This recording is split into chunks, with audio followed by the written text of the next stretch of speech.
కళ్ళకైనా కనపడతాయి.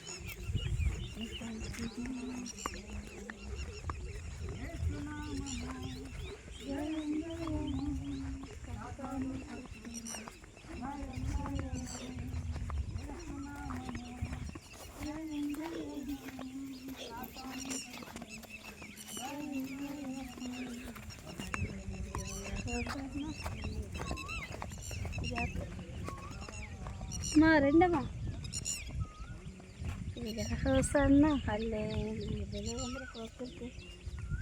బాగుంది, చాలా బాగుంది. ఉదయాన్నే కదా, ఉదయాన్నే కదా.